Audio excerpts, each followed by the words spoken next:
So then we get to love and beauty in the Symposium. All right, so on love, a big idea from Plato is that a primary love or an object of love is needed, and you have that primary love. And everything else and everyone else who you love, it's for the sake of this higher thing that you have the highest love for. He's big on willing the good of the beloved and being aware that love's natural desire, any type of love, is to control and possess that which you love and who you love, and that the higher level is to realize that that level of control and possessiveness is not good for what or for whom you love, and that part of love is departing from them and letting them be on the journey that you're on. So some people see in Plato an early version of something you see in several traditions later on, of saying that a true love relationship has two or more people, depending on the type of love you're talking about. The Greeks had 6 or 7 types of love. We'll go into that in a future lesson. But when you're in a true love relationship, the people involved are living independent, whole lives, and they're going towards something in common, and that's part of their love relationship. In the Symposium, one character talks about love being someone finding their other half, and you're not complete until you find your other half. And there's different opinions as to whether Plato is saying that's one type of love, or if he's saying that's actually very false, because the rest of what he says in Symposium goes in a different direction. And if you read Symposium, I'd love to hear your thoughts about that. But yeah, willing the good of the other, willing the good of who you love, and having a sense of detachment as you do that. And what comes into that is the rungs of the ladder that are laid out, the ladder of love for Plato. Here's the ladder, okay? So the first rung of the ladder is love of a particular beautiful body. You could qualify that there's love of natural beauty, love of artistic beauty, love of animals, love of people, but he's getting straight to people because he's talking about love between persons as being the best type of love. So the first rung of the ladder is love of one particular body. Then love for all beautiful bodies, because you see something in common between all beautiful people, and then you start to see how all people have a degree of beauty. And that's where he starts getting at the idea that beauty is one of the forms. Okay? It's not just numbers or shapes or composite concepts that we see in parts in the whole, or even virtues. We also have justice and beauty and love being forms, being universals that take forms to a whole new level. Okay, so you see that with more than one person being beautiful. Then the next rung on the ladder is to love beautiful souls. So a beautiful soul is a rich, unique personality, well advanced in virtue, who's doing the right thing consistently and challenging themselves to grow along some of the lines we looked at last week, and that there's all sorts of other models out there, as we said. Rung of the ladder above that, which surprises some people, is that then the higher love is to love good laws and good institutions. And some people wonder, why would he say that laws and institutions are a higher level of love than love for a person on the level of personality and virtue in their soul? Well, it's because of what we mentioned with his observations in the Republic. He views the state of souls and the state of laws and institutions as mutually influencing each other, making good laws and good institutions the deliberate work of good people who did good things when they had power, and they did it out of choice because they want good laws, good institutions, and what he argues is a beautiful, both visually and morally, society that they bring about to outlive their career and then influence people who they don't even know to live good lives and grow at the level of personality and at the level of their soul. So the fact that good laws and institutions allow people you've never even met to grow and enjoy life makes it a higher level of love. Then beyond that, he says the beauty of knowledge and understanding, that there's a beauty that you can love about contemplating anything that's true. And it's sort of a consolation for parts of life, when you don't have great relationships going on. But arguably, he says, even when you have great relationships, if you develop a love of contemplating knowledge and understanding, then you'll be able to moderate your own passions and direct your actions in each relationship to the good of the other people pursuing that same knowledge, that same truth.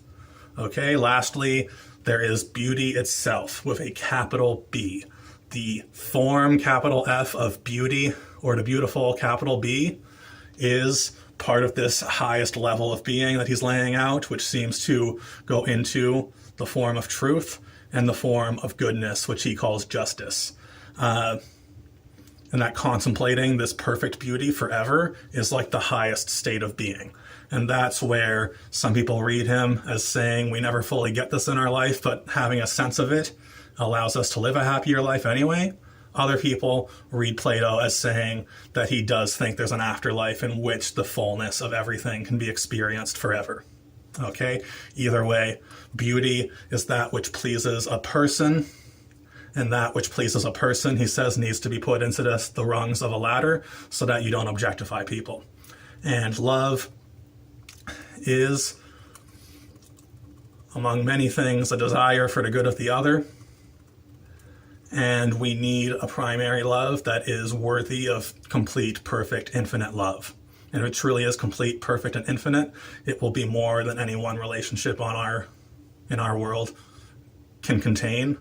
And that's why it needs to be there, a primary object of love. And the fact that he doesn't get super specific about deeper matters of ontology and the nature of metaphysics makes that reading so intriguing for people, because it's not, again, giving you a bunch of conclusions that you have to say yes or no to.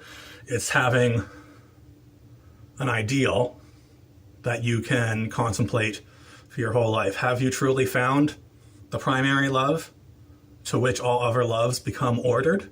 Or have you not found it yet? And only you can answer that. And everybody will have a unique answer for that question. Okay?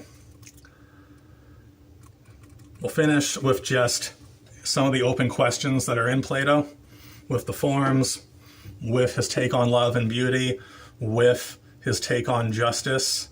Okay? Being a true good that can be discerned, and that the point of power is justice. That's the cliff notes for what he says. Arguably, it's an incomplete version of justice, but it started a huge conversation. Okay, beyond the forms and love and beauty and how they participate in a reality of forms, and beyond justice and how justice plays out personally in virtues and politically with a good community and a good society, outside of those main ideas, there's some open questions, and they kind of join with the questions that Zeno, the pre-Socratic, posed when he said there's no motion, there's no change, everything is oneness. And then the questions that his opposites, Heraclitus and a couple early Milesians, but also like the atomists most notably, the opposite claim that everything you experience is constant change and that nothing is actually stable or real. Okay, that conflict between everything is still and not really moving and everything is oneness against everything is diversity and quantity and flux. It seems like on one level, Plato has part of the answer. He's talking about forms can be eternal, but nothing in the material world is eternal.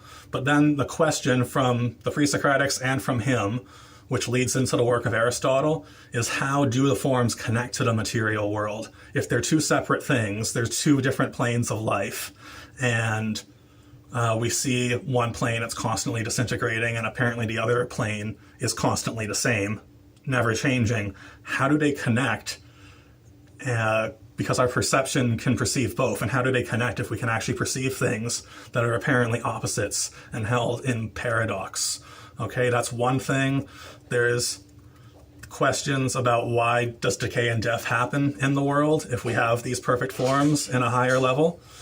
There's questions of whether types, subcategories, participate in simple perfections of themselves. Could be a plug, could be the outlet in the wall that the plug goes into. Okay, do those things have some version of themselves that's the perfect plug and the perfect outlet in the world of forms? Or do these things simply serve as component parts to something that is more profound? And is there just a few profound things that everything leads up to as a part into the whole of what's profound? Or does every part have its own wholeness?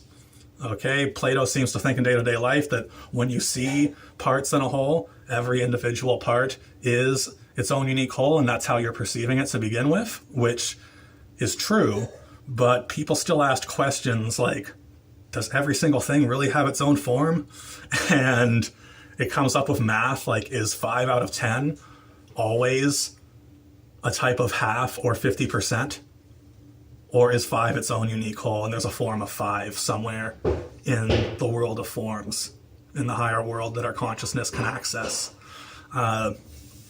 There's that, and a few other issues of, mental concepts, comparative virtues. Some people are better at some virtues than other people. Everybody has unique traits, and they are known by being compared to each other. Does every trait mixed with every lack of a trait have its own perfection in the world of forms? Okay, some people would think that these are tedious questions, and that Plato is probably trying to talk about some big truths about love and justice and beauty. But other people say he was, voluminous enough in his writings that he would entertain that conversation himself. And his student Aristotle really is the next one we learn, because he takes some of these questions that where the forms don't quite seem to account for change and for stillness the way we experience it at the ordinary level. He kind of goes, no, I don't want to say, anything important is at the extraordinary other level. He wants there to be some solidity and truth to ordinary life. Okay, so it's with problems of motion and change from Zeno, problems of stillness, stillness and no change, from Zeno, problems of constant change and decay from Heraclitus and atomists, and issues of how forms, which seem to make sense in terms of ideals and categories that are enduring and have a dimension that's not strictly material, how do those forms connect to this world where we still have this problem of stillness and change existing alongside each other? Okay. Yeah. that was 40 minutes. All right, going to see how that plays and go from there. This might require a couple separate takes, and I put them together.